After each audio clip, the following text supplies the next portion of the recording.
Don't even look at my fridge, you guys. There's like nothing in it.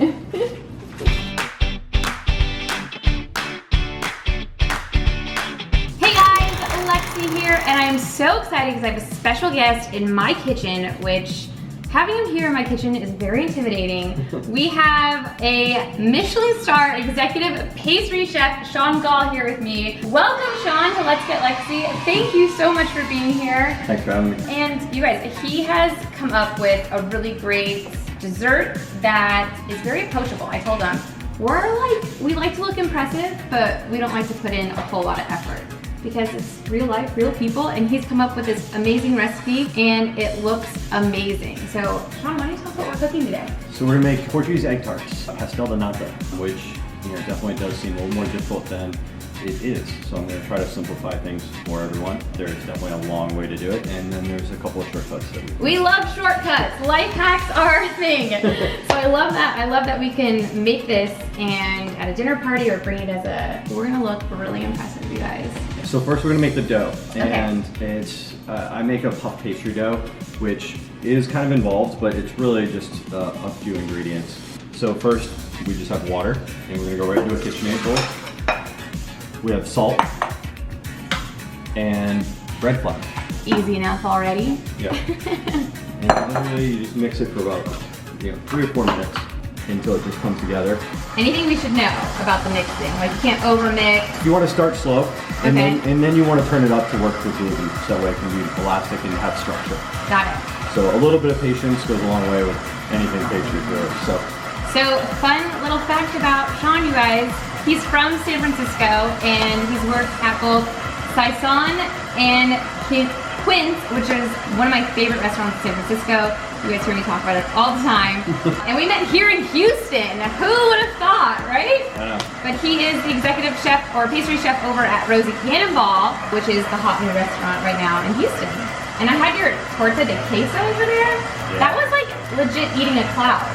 We could make that another time too. That was unbelievable. That was, if you see a cumulus nimbus cloud in the sky, like that's what this tasted like. Thanks. So the dough's already come together, and it's clean off the side of the mixer. That's also like a good telling sign. It's not sticky, it's not tacky. Yeah. The bowl is almost perfectly clean. We're just gonna mix this for another minute, turning it up a little bit, just to form that. Okay. All right, we got our dough. So you can see it's soft and it's kind of elastic. It's got a little stickiness if you want to touch it, but it's not gonna stick to your fingers. Oh yeah, okay. So, sticky but not too sticky. Now this dough needs to rest, but we're gonna shape it into like a little square, and we're gonna wrap it in plastic wrap and put it in the fridge for 30 minutes. Okay. Okay, I definitely don't use plastic wrap like that. I definitely cut it first. And you kind of just push it so it's a little flat and kind of a rectangular square. Okay. So for a puff pastry, you laminate it with butter. Now we can use the same bowl, so easy cleaning and less dishes, because it's clean. We love that. We made the dough first, and now you can just plop your butter in. This is 400 grams. Scale everything with a gram scale. I very rarely use when you have a scale right here. Yes, so this is like my coffee scale, you guys, that you see me use all the time, and you can just use that to weigh out all of your stuff. We love butter here at Let's Get Lexi, so this is an easy win right here. So I attach it with the paddle attachment, and I have Wait, which one were you using before? It was a dough hook. A dough hook, okay. Yeah. Now the paddle for the butter is just to help soften the butter and to get kind of cream it a little bit. And this will just be in the mixer for just a minute. Okay.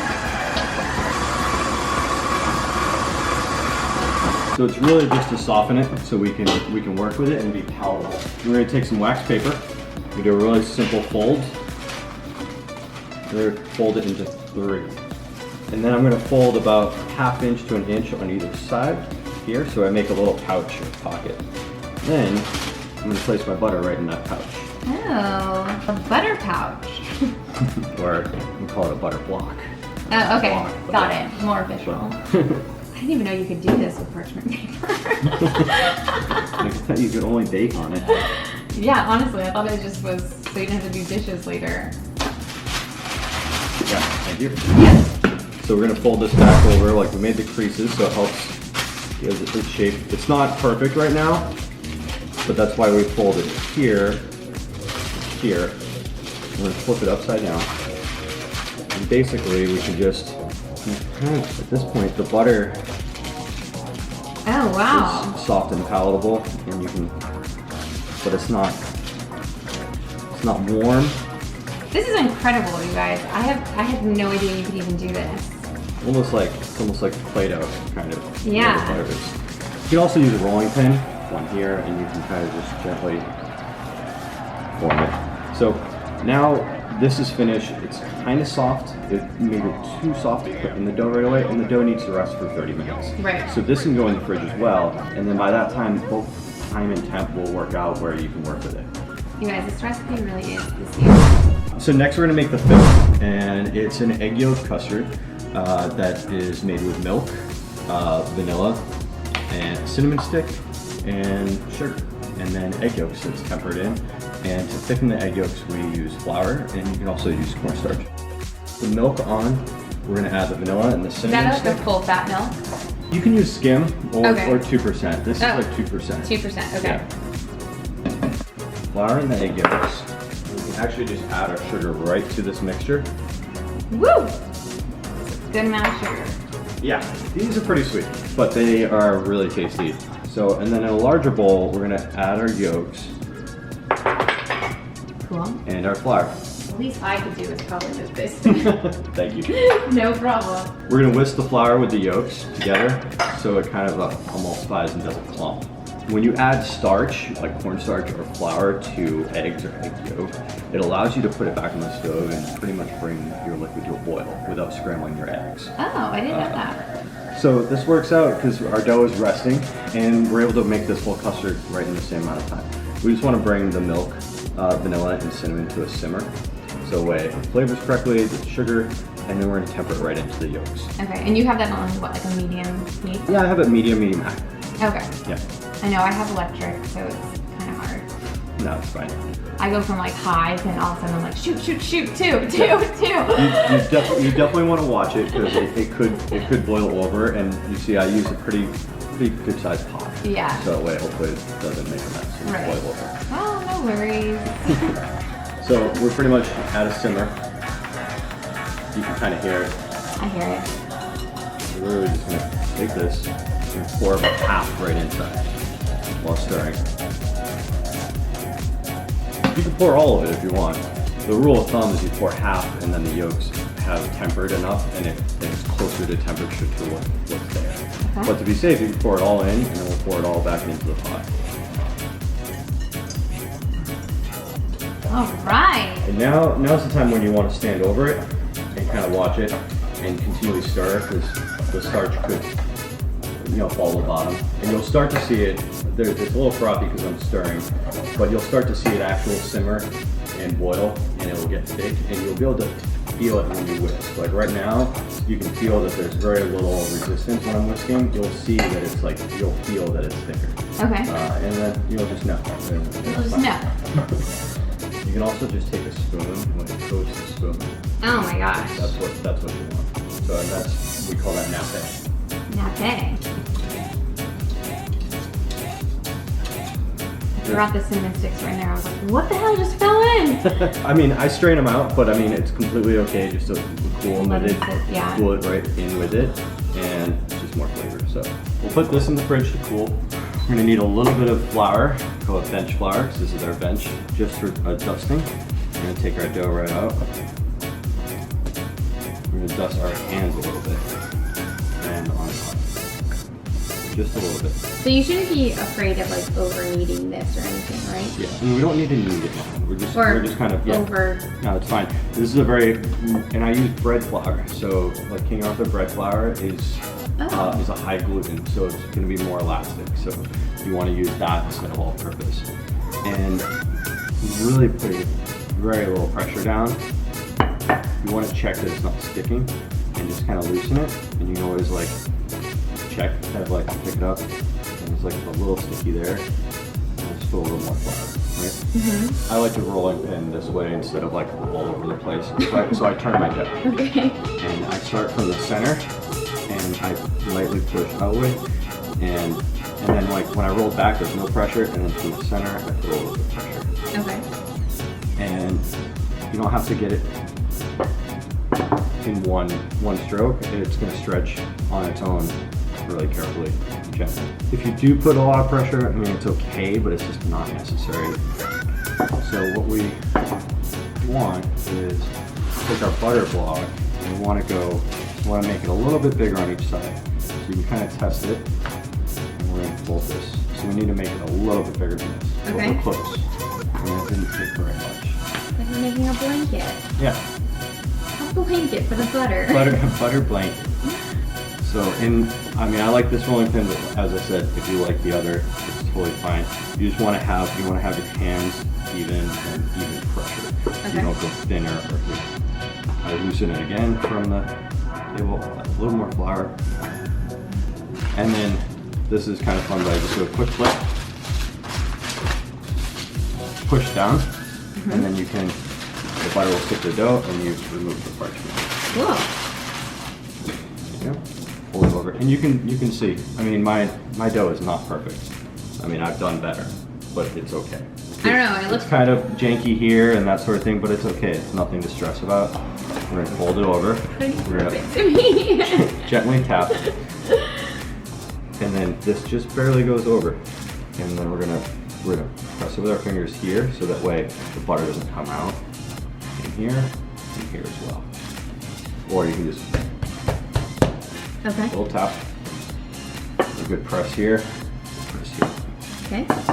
Now from here, we're going to stretch it. We're going to start from the middle again. Oh my gosh. And we're going to gently roll it. Okay. The butter out. Here.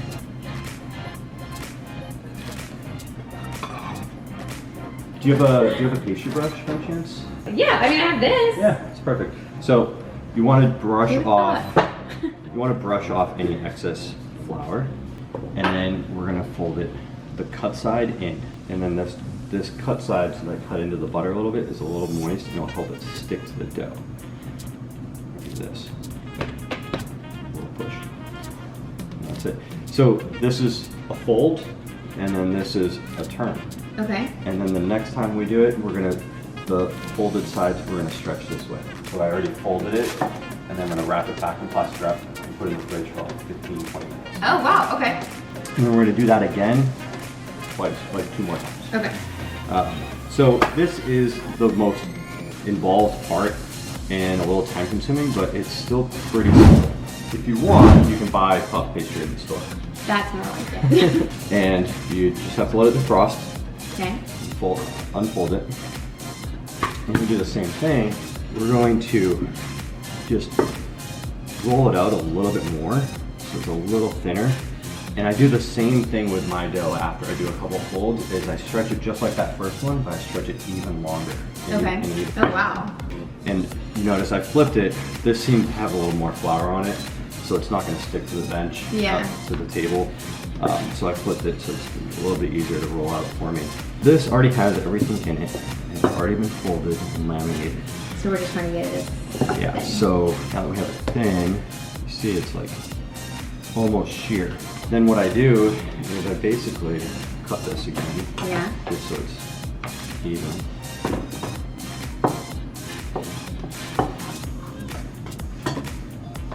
Yeah, not nearly as soft.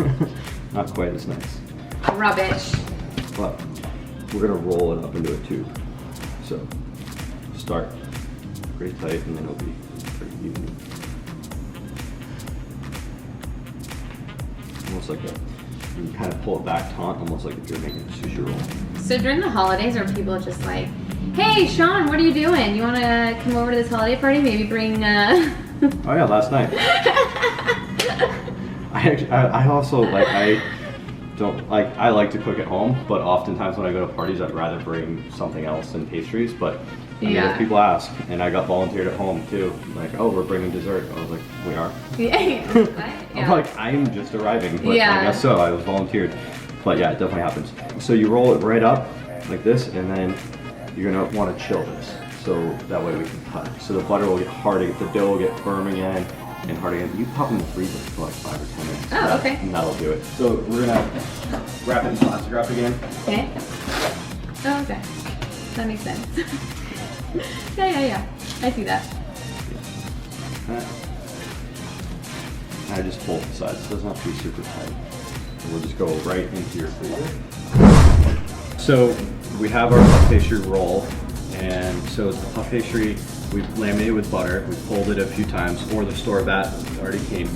It already has a lot of layers, and then we rolled it up. And now we're gonna take the roll and we're gonna cut it maybe like a ½ inch thick. Okay. And I'm gonna give this to you. Okay. So these are the classic molds for the egg tarts, but you probably can't, if you can't find these, you can use a mini muffin tin or a muffin tin. So what we do is we just put it right in the center here. These are a little smaller, so I can just slice it a little thinner. Oh, okay. You don't even have to butter these or anything. You shouldn't have to. There's a lot of butter in the dough. Okay, so you should be good. So what I want, take this. Okay. You're gonna start with your thumb and just press it down right in the center, and then you're gonna take your other thumb and press it out and stretch it. Oh, I see. To the mold. Okay. Oh my gosh, yours is so much better than mine. Now, because you want it thin so the dough bakes all the way, and then you press slightly going up and out until you're a little bit above the rim. It wasn't even close, you guys. Try another one. All right. You can almost do one big push, and you've almost done your whole mold. And you just want to make it a little thinner so that way the dough cooks evenly. If you are taking as long as you are, you probably want to stop. So you don't want the dough to get warm. And okay. It's going to get warm. The more you touch it with your hot hands, the more it's going to get warm. So if you're not good at shaping them and you're worried, put them in the fridge for a couple minutes and then go back to them, and they'll be really easy to shape. Okay. Now, if the dough is still cold, you can fill them with your cold batter and bake them right in the oven. Otherwise, I would recommend putting them in the freezer for a few minutes and firming up everything, and then taking them out and baking them from there. We're gonna bake these at a pretty hot oven, so that way they caramelize and the dough cooks and the custard cooks pretty equally. But you want the little spots in black. That's like sweet goodness. That's the sugars caramelizing. So in order to do that, you've got to bake pretty hot. So we've got an oven at 475. That's hot. I think that's the hottest my oven has ever gotten. Well, it does get hotter, but you just haven't. No, I'm like in the 350 area, maybe 400. Yeah. So you can fill, since this custard is thick, you can fill it almost to the rim. So if it wasn't quite as thick, you might want to underfill them a little bit because they might souffle or they'll topple over a little bit. Ooh, these already look so good. And these are already ready to go in the oven. So we'll just put them in the oven? Yeah, 475 for about 15 minutes. Really, that's it? Yeah. Okay, let's do it. All right, guys, so we are ready to test them. So we brought in Let's Get Lexi's official taste tester. Shawn and I have been slaving in the kitchen, Hunter, for these. So barely slaving. It was pretty easy. It was super easy. It sounded like but I like to make them think that I've been. I was paying attention. I was listening in. But I'm excited for you to try these. A lot of love went into them, and they're so impressive looking. And they actually were very easy to do. So I don't almost feel like it's like I'm not worthy, but these are so beautiful. How do I eat them, and what is it exactly? So this is a Portuguese egg tart, Pastel de Nata. It's flaky and it's got a sweet custard. So yeah, you just bite into it. Would you pair them with anything? Say that again. I mean, they're good. What was that you just said? Pointing to Tata? What's that? Pastel de Nata. Pastel de Nata. Yeah, it's from Lisbon, Portugal. Yes. Dates back to the 18th century, where monks would use the egg yolks left over from using egg white. They use egg whites to starch cloves, sometimes clarified wine, and they'd also use the yolks to make sweet pastries. Oh my gosh, it's so good. Holy cow. But basically, it's like generally like a morning pastry, but I mean you can bring to a dinner party or anything, but coffee. It's great with coffee. You both know coffee. Oh my gosh, I would love a coffee with this. I have my coffee. You know what? It's kind of like a churro. Yeah. With like amazing creamy filling. Yeah. The cinnamon, the flakiness. Yeah. It comes through. It's like a really well balanced too. It's not like too much happening. It's just like the perfect amount of light sweetness. And it does have that churro. It does taste kind of churro. Yeah, with the pastry, it's so delicious. Oh my gosh. Shawn, thank you so much for coming into my humble kitchen and cooking these. Yes. And thank you for sharing them with the piñas. I know they're gonna be so excited to try them. You guys, if you guys try these, be sure to tag me and tag Shawn. Shawn, what's your Instagram handle so people can follow you? It's at the Shawn Gawle. There you go. Yeah. There's the graphic. Shawn Gawle. And then where can people find you? Like in general, what are you working on? Any fun stuff coming up? Well, I'm in Houston now, and so far so good. It's great. I'm working for Goodnight Hospitality. We're opening another restaurant come February called March. So there you have it, you guys. You can find them at Rose Cannonball, March, Montrose Cheese and Wine Shop on Instagram. And he has a great website, so you can find him there. And just tell him how much you love his work, because we do. This is 10 out of 10, Hunter and Lexi approved and recommended. Go ahead and make it. Thank you so much for being here. This is quite the honor for us. Cool. And It was fun. Until next time, you guys, I'll see you in the chat. Bye!